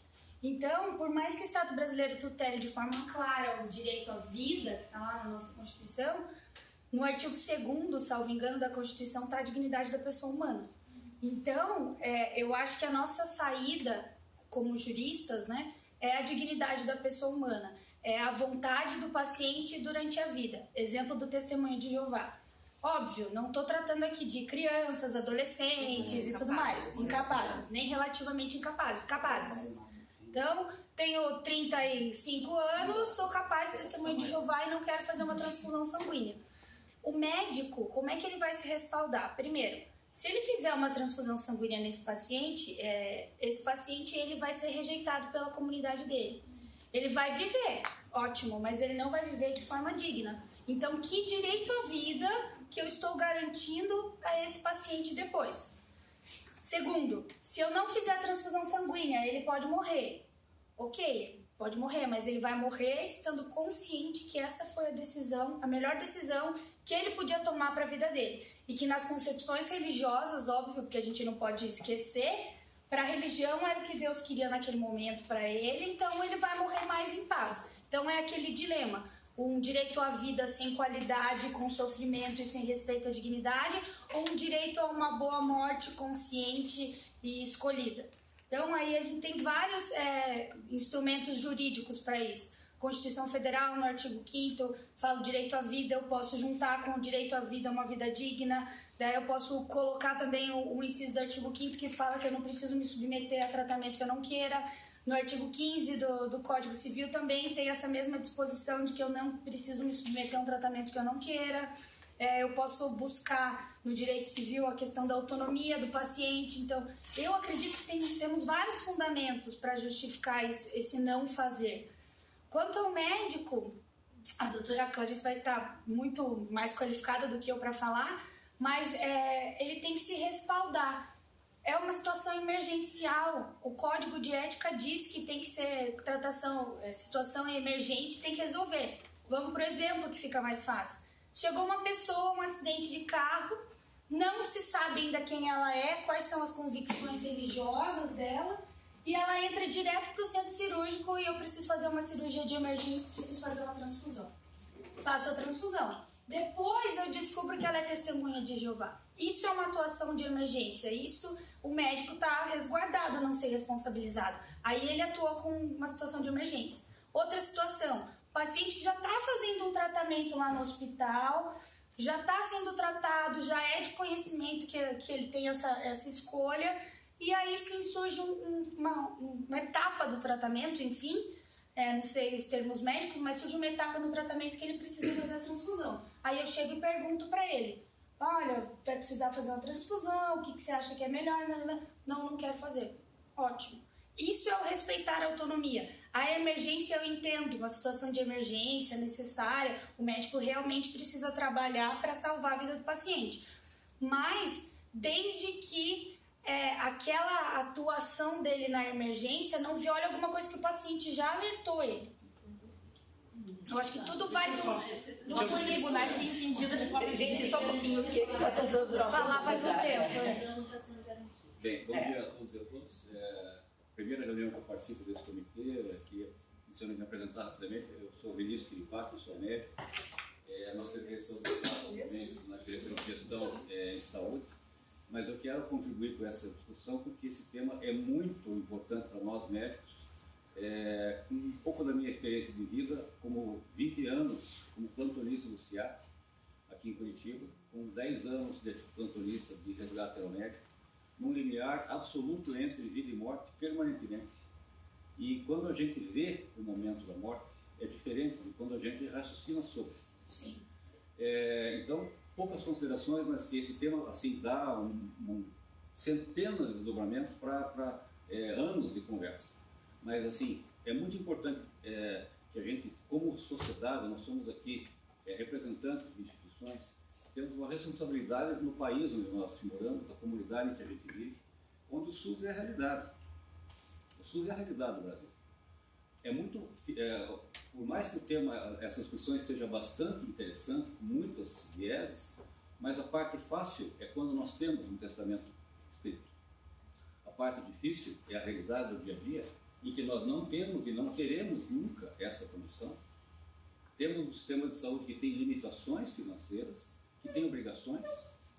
Temos profissionais que atuam circunstancialmente no SUS, não por opção, e que, portanto, esse é um processo que fica muito difícil de ser resguardado. É necessário que haja um entendimento social, e eu acho que aí é a indução de uma política em que a justiça tem que ter um papel preponderante, de resguardar o que é o direito individual, o que é a obrigação institucional e o que é a responsabilidade individual dentro de uma instituição. Quando um paciente SUS vai a óbito e não tem esse tipo de acesso a essa informação, nada acontece. Deveria acontecer? A questão é, até que ponto nós vamos ampliar essa discussão para torná-la mais consistente e proteger melhor a sociedade, de modo que a gente use com racionalidade o recurso escasso que hoje sustenta o sistema de saúde. Quando nós temos a pessoa que declara que quer que seja feito tudo por ela, ou a família que obstinadamente exige que o tratamento seja dado, numa das áreas da minha atuação na Secretaria de Saúde está a central de regulação. Então, os senhores todos sabem que, diariamente, mandados judiciais chegam com pessoal CPF do médico ou do secretário de saúde, prisão e multa se não conseguir a vaga de UTI agora para aquele cidadão. Muito bem. Invariavelmente, esses mandados acontecem no final da tarde, sexta-feira, em que circunstancialmente vai ser um dia que é propício para acontecer. E o que você faz com o médico regulador, a autoridade pública, quando você recebe uma demanda judicial, você vai cumpri-la. Aí você vai colocar esse paciente na primeira vaga disponível. Muito bem. Quem é esse doente que está recebendo o mandato? É um paciente, muitas vezes, quarto ou quinto episódio de AVC, hiper mega sequelado, cuja recuperação é absolutamente, clinicamente impossível. Mas obstinadamente alguém manifestou a vontade de que tudo fosse feito por ele. Fazemos. Colocamos a vaga da UTI. A partir desse momento que entra essa vaga da UTI, ela ficou indisponível. E, naquele minuto seguinte, nós temos um paciente jovem, baleado no tórax, e que foi assaltado e que, enfim, ou teve um acidente de trabalho, ou teve um AVC, que é tratável. E esse leito crítico é o único leito que poderá dar tempo suficiente para o tratamento ser eficientemente aplicado. A UTI apenas para manter a condição de vida do paciente, enquanto o tratamento pode ser aplicado. Só que nós gastamos o nosso parco de recursos com uma decisão individual, motivada por um familiar ou por uma pessoa, enfim, e respaldada pela justiça, e se ela for cumprida. E nós tiramos a chance de um segundo paciente. Nós, no mundo real, essa é a realidade. Todo dia nós temos mandados diários na central de regulação. Isso faz com que a gente tome decisões. E pior ainda quando quem tem que tomar a decisão é o médico regulador. Porque existe uma ofensa óbvia à indicação clínica desse doente, óbvia à salvabilidade, e é um dilema ético do médico regulador que, como agente público, esquecendo que ele é médico, ele vai cumprir cegamente. Mas como médico, ele sabe que ele tirou a vida de um outro doente. E isso acontece mesmo. Isso acontece diariamente. De vocês verem a pessoa morrer que teria chance de ser salva. Nós não sabemos quando que a pessoa morrerá. Claro, claro. Mas se nós pegarmos todos os dias no Brasil inteiro, acho que no mundo inteiro é mais ou menos assim. Alguns países como nós temos um sistema de saúde universal e em tese que deve primar pela universalidade, equidade, mas nós temos fila de pacientes esperando vaga do UTI, não temos? Temos. Um é o primeiro da fila. Quem é? Quem é que é o beneficiário daquela primeira vaga disponível? E, por outro lado, então, gestor, eu hoje sou gestor, médico e gestor, mas na secretaria eu sou apenas gestor. Contrato um leito privado. Ótimo. Está solucionada a questão. Se formos fazer uma enquete neste momento na cidade de Curitiba, sul do Brasil, sul maravilha, muitos hospitais privados excelentemente qualificados, iguais de todo mundo. Quem tem vaga do UTI disponível? Ninguém. Sistema remuneratório, ele paga por leito ocupado. Então, tem N situações que, assim, essa discussão do direito é muito interessante, eu queria contribuir com essa visão, porque quem opcionalmente pede para que o paciente seja atendido até a última circunstância, no meu entendimento, eu gostaria de propor uma situação hipotética de que esse cidadão que exigiu que esse paciente ficasse na UTI, permanecesse com ele pelo menos 24 horas. E que fosse praticado nele, hipoteticamente, numa situação de realidade virtual, tudo aquilo que está sendo praticado com o seu familiar. Porque nós que trabalhamos em terapia intensiva, nós cuidamos do doente no momento de 24 horas, e quem vê o doente morrer não é o médico, é o enfermeiro. Esse é o profissional que vê. A gente cuida desse paciente com o melhor da ciência, da tecnologia, admitindo o conceito de espiritualidade, tudo isso que é muito moderno, muito importante que seja feito, mas quando esse paciente tem o seu corpo vilipendiado pela ciência, porque esse é o termo correto, o corpo é vilipendiado, quando você coloca furos e tubos em todos os orifícios do doente, e de forma artificial nós podemos manter como médicos a vida do paciente quase indefinidamente, a ponto de dar uma droga de R$50 mil ao dia por doente, sabendo que ela não fará acréscimo nenhum de qualidade de vida digna futura. Naquele momento é indicado, ok, R$50 mil ao dia. Vamos pagar isso? Quem vai pagar? Né? Então, são dilemas e o pleito final, assim, que a gente pudesse, talvez, essa discussão é muito grande, muito longa, mas que a gente precisa estabelecer critérios de resguardo do direito individual, do direito do dever da instituição, do profissional que atua, que toma a decisão. Porque essa decisão é tomada todos os dias, no Brasil todo, nas emergências, nas UPAs, e a escolha do doente que tem mais salvabilidade, ela tem que ser um médico, não pode ser uma liminar. Exato. Só que a liminar acontece, doutor. Né? Sim, diariamente, em internação, compulsória. Que tem vários casos, que às vezes alguns recursos que já está consumado, já foi cumprido. E assim, como é que a gente pode entender essa questão? A gente vai... Porque é uma escolha, né? E essa escolha tem que ser técnica, né? Exato. Então, nessa escolha técnica, eu como médico assistente, e eu tenho uma razoável experiência de emergência, eu digo assim, que a gente sabe claramente o doente que vai ter benefício e o doente que não vai ter benefício. Você pode até provar isso com exames, com avaliação, com N circunstâncias. Mas a gente é formado para entender qual vai ser a evolução do doente. E sabemos que ele não terá benefício. Então, é extremamente agressivo o médico regulador hoje, que é legalmente uma autoridade sanitária, e se ele determinar, deve ser cumprido, ok? Mas ele vai determinar que um leito crítico vai ser dado para um doente que não tem salvabilidade, para atender um direito individual, preservado, resguardado pelo direito, mas que a consequência no mundo real é que a fila de doenças que espera terá um prejuízo, terá um retardo, terá, enfim, e algum doente certamente terá prejuízo.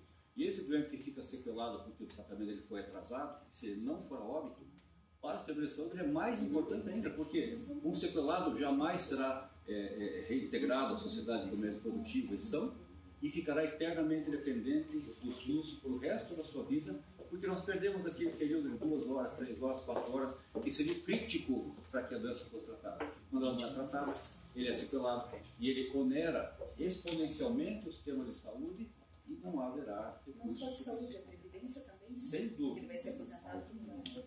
Eu queria fazer uma pergunta para a Clarice. Doutora, a senhora vê na prática algum paciente que queira prolongar a vida dele à custa de sofrimento ou não? Tem paciente, não? Paciente. Tem. Tem pacientes que querem prolongar. Só que eles não têm ciência do que é o sofrimento. Isso quando eles ainda não sabem. Quando eles não sabem, ou eles até têm ciência da gravidade da doença, da evolução da doença. Só que eles não têm a noção do que é esse sofrimento. Então, por exemplo, a gente vê, não tem benefício, por exemplo, em fazer uma traqueostomia, por exemplo. Só que ele quer. Ele tem essa tendência, a gente faz. Só que para ele, aquilo não era aquilo que ele imaginava. Não é aquele retorno que ele viu. Então, a discussão com o doente e a família é fundamental. Só que isso a gente precisa de tempo para fazer. Né? Não adianta falar isso numa sala de emergência. É uma discussão que tem que ser feita previamente. Já fizemos traqueostomia numa paciente que ela queria ter, tinha filho pequeno, queria ganhar um pouco mais de tempo de vida para poder ir para casa, poder ficar com a família mais um tempo, porque as crianças eram pequenas. Então a gente fizemos a traqueostomia, ela foi para casa, só que assim, sangrou, o tumor sangrou. Para ela foi incômodo e para a família foi incômodo a caminho da traqueostomia. Mas pelo menos para ela teve esse tempo de ter ido para casa. É difícil, assim, mas existe pacientes, assim. Os pacientes sempre querem viver mais, só que eles não sabem o que é esse viver mais. Então, é difícil eles terem a compreensão que às vezes esse tempo que ele tem seja realmente muito sofrimento. Só que eles não sabem o que é esse sofrimento. Né? Isso é real, isso é bem real. Né? Eles não entendem o que acontecer mais com quem é mais jovem também, né? Tem filho para criar. Quem é mais velho talvez já... Às vezes a gente mostra ilustrações para ver o que é um procedimento, como vai ficar, né? Colostomia, por exemplo. Né? Às vezes a gente precisa fazer por uma questão de fístula. E eles imaginam outro cenário. Entendeu? E no momento que ele se torna, ele tem o dispositivo lá, daí que ele compreende o que é que nós fizemos lá. Mesmo se desenhando, mostrando panfleto, mostrando foto, eles têm essa dificuldade de compreender. E quando chega para abordar esse paciente, quem vai? Vai o médico, vai um psicólogo? Quem é que faz essa abordagem? O ideal é a pessoa que tem maior afinidade com a pessoa. Da equipe? Da equipe. Não precisa ser necessariamente o médico. Tá? É lógico que do ponto de vista técnico, o médico tem que dar as indicações. Olha, a indicação é por causa disso, por causa daquilo, o benefício vai ser nisso, vai ser naquilo. Mas muitas vezes a abordagem tem que ser com várias pessoas. E principalmente com aquela pessoa que ele tem maior afinidade. Tem até falando disso, tem exemplos de assistente social, né, que vai junto. Isso. E também um negócio que dá muito certo é a capelania, que é o capelão do hospital, que é aquela pessoa que faz o acolhimento religioso e tudo. Essa conversa com o capelão, ela pode evitar um processo, ela pode evitar alguma coisa. Então, a capelania ela é muito importante, mas assim como a doutora falou, precisa de tempo, né? Eu acho que, tempo com a família. Em linhas gerais, o médico não é o melhor profissional para isso, porque a gente é ensinado, nós já aprendemos que o médico não pode mais tudo. Né? Já passamos essa etapa. Estamos aprendendo agora que o médico não deve tudo. Porque já não poder tudo a gente já está consciente. Mas a gente é ensinado que a ciência é para ser aplicada. E quando você entra com a dimensão espiritual do paciente, isso muda muito radicalmente a visão do médico. Eu falo experiência própria. Né? Assim, todo médico, em princípio, no momento da sua vida, é ateu. A gente acredita apenas na ciência. Ciência que você aprende, e aquilo é bacana e funciona mesmo. A ciência funciona. Mas quando você começa a ver circunstâncias de vida em que a tua ciência não valeu nada, o dia que eu refleti sobre isso, para contar uma experiência, assim, nasceu uma criança prematura no seu evangélico, eu era residente de cirurgia, e estava super movimentado, fui chamado para um socorro para ajudar um parto lá no 7º andar, que estavam nascendo a criança, pelo amor de Deus, que o pediatra ocupado, que obstetra, muita paciente, chega e foi atender o parto. Nasceu uma menininha, com 22 semanas de vida. Todo o meu conhecimento científico de médico residente, super especializado em emergência, criancinha de 20 semanas, 2 horas da manhã, frio terrível, já linda a noite, né? E a criança morreu na minha frente, né? E de que serviu a minha ciência naquele momento? Para nada. E eu fiquei perguntando, mas então, por que me chamaram? Melhor que não tivesse me chamado, porque agora eu tenho um dilema pessoal. Qual é o limite da minha ciência e o que falta, então, para isso ser melhor trabalhado? Falta uma dimensão espiritual, que a gente tem que acrescentar e a gente, como médico, tem que passar a entender que isso faz parte. E se a gente não é capaz de dar suporte proporcional para o paciente, alguém que tenha melhor preparo nesta área é melhor do que o médico para essa abordagem. Tá? Assim, eu batizei a criancinha Maria. Então, na época eu fui educado na fé católica e, portanto, eu batizei. Fiquei feliz com a minha consciência, que bom. Mas de que serviu a vida da Maria, então? Que a minha grande essência? Nada. Né? Então, nascer prematuro, morrer, cuidado paliativo, isso são temas muito interessantes em que a sociedade precisa evoluir. E a nossa formação de profissionais, cuidadores, ela tem que incorporar essas dimensões que são cada vez mais claras. E a justiça deve, no meu entendimento, incorporar esse critério, porque ele é altamente subjetivo, é uma escolha, é uma fé que você escolhe. Então, hoje eu sou espírita, portanto, e pratico há 20 anos voluntariado nessa área.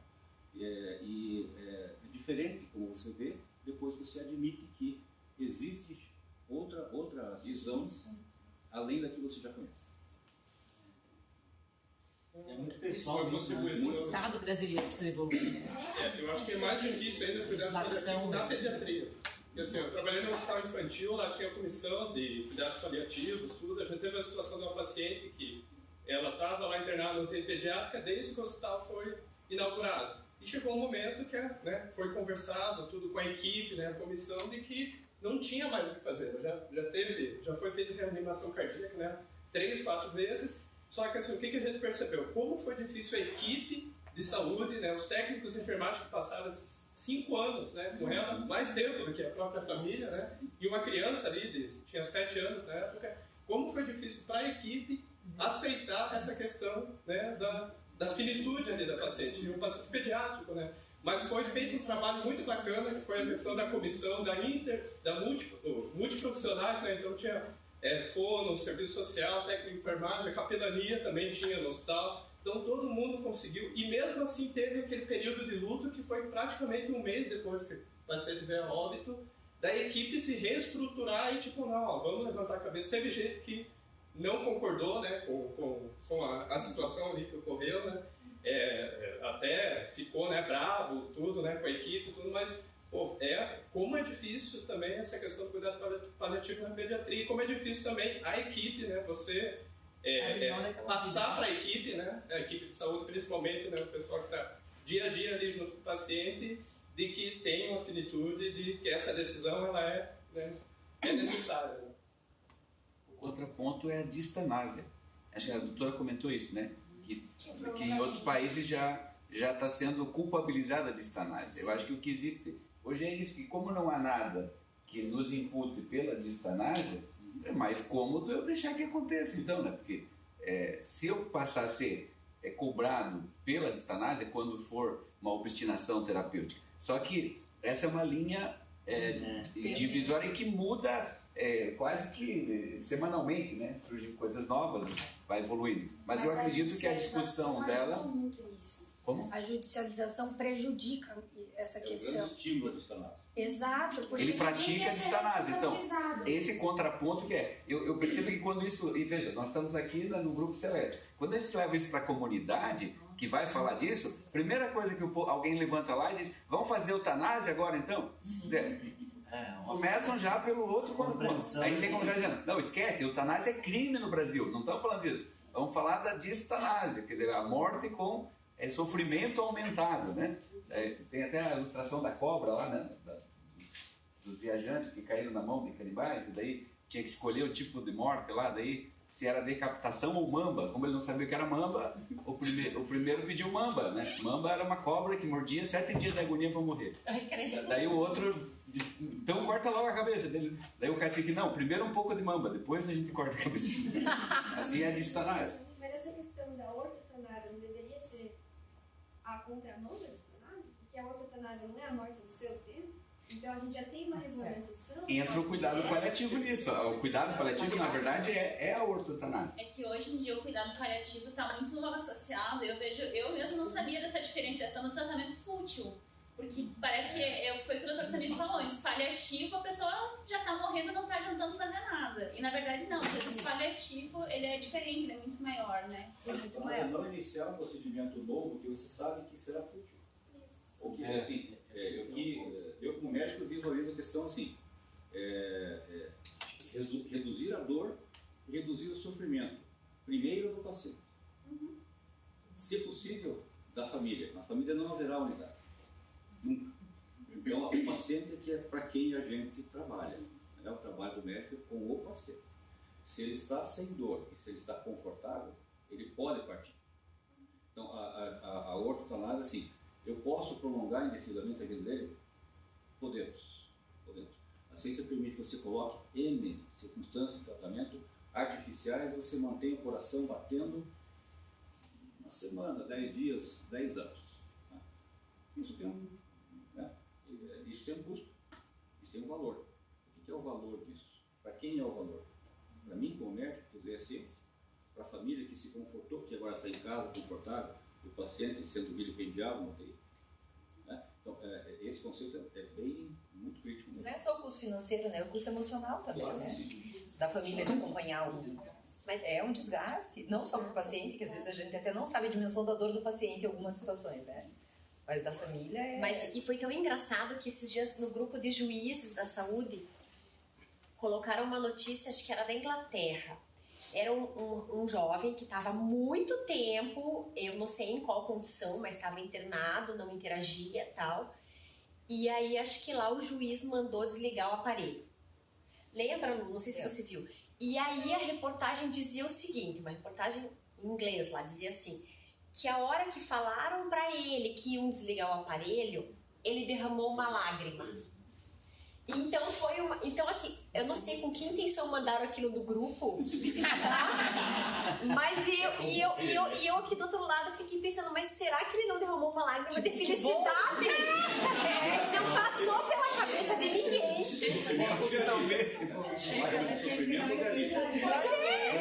Mas eu acho que a intenção foi falar assim, veja que crueldade desligar a máquina. E a gente tem uma dificuldade de lidar com isso, né? Agora, um exemplo assim que não envolve custo e nem tratamento, assim, porque ele conhece, eu tenho uma avó de 101 anos. Aí, ó. Há mais ou menos 1 ano e pouco ela teve um AVC, né? Voltou do AVC milagrosamente, ninguém sabe como. Mas depois de um tempo ela começou a ficar out. Você faz os exames, tá tudo ok, o sangue dela tá lindo, não tem nada, ela não tem uma doença, ela toma um remédio lá de não sei o que, uma bobagem, entendeu? Só que ela não tem vida nenhuma. Ela passa o dia sentada numa cadeira, entendeu? Com um monte de gente cuidando, porque você não pode deixar ela sozinha, obviamente, né? E você não tem o que fazer. E a gente já tem uma dificuldade enorme de lidar com isso, porque é pior ainda, né? Porque deu dela, pra você tomar uma atitude, você tem que matar ela, né? Porque ela não tem tratamento nenhum. Ela não é uma pessoa que se diz, vamos parar de tratar, né? Vamos parar de tratar, vamos tirar o medicamento, ou vamos... Ela não tem nada. Ela come, ela senta, se você levantar na mão, ela anda. Ela não tem Alzheimer. Mas quem tem... Ela não tem assim nada. Nos dias que ela tá ok, ela conversa com você devagarzinho, normalmente. Só que ela, 101 anos, vai fazer 102 agora. Só que assim, ela fica o dia inteiro dela e ela só fala assim, quando ela fala alguma coisa, ela fala assim, eu tô tão cansada. Tadinha. Ela fala, eu tô tão cansada. Já tá vencendo. Não, e ela fala isso várias vezes. Ela fala assim, já ela fala assim, envelhecer é tão chato. Na verdade, ela usa uma outra expressão que eu não vou dizer. E ela fica assim, eu tô cansada. E ela fala assim, por que eu não vou embora? E daí ela olha pra gente e fala assim, eu não tenho médico hoje. Eu acho que ela tem um punch de alguma coisa assim, eu tenho médico hoje. Você vê claramente que deu sabe? Encheu o potinho. Deu e não tem que fazer. Potinho, ótimo. Não tem que fazer porque a gente não sabe avançar nessas discussões éticas, né? Eu hoje, neta, que passei a vida inteira admirando essa minha avó, mudei, eu hoje estaria disposta a discutir coisas mais agressivas em relação às nossas visões éticas sobre a finitude da vida, sabe?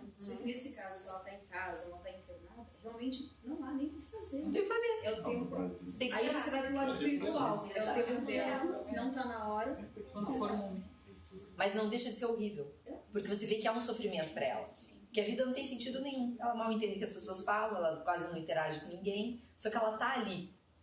Sabe? Minha sogra ficou 10 anos com Alzheimer e ela falava todos os dias. Ela ficava só rezando. Jesus me leve, Jesus me leve. Jesus me leve. Foi na França isso. Achei aqui. Porque essa autonomia limitada que o Estado impõe, ela precisa ser rediscutida. Eu também. Ela já não combina mais com o que a gente vive, com a realidade do mundo, não é? O Brasil está à parte do resto do mundo. Então a gente precisa começar a discutir, precisa de uma legislação que é mais atualizada. Nós somos latinos, a gente tem dificuldade de lidar com emoções. Agora, o que acontece? E a vida é uma emoção. Quando a gente for discutir essas questões, vamos ter que enfrentar questões muito polêmicas também, né? Além da eutanásia, o aborto. Então, é essa dificuldade de um país latino, um país católico, né? De enfrentar essa situação. Agora, é uma situação que de culpa, né? A gente trabalha com uma culpa. A gente vê isso muito nos processos judiciais, que a família às vezes até vai muito por uma sensação, eu tenho que fazer tudo, porque se eu não fizer tudo. E a gente esquece um pouco do outro lado, né? A gente esquece de olhar um pouco para o paciente, muitas vezes a gente vê isso.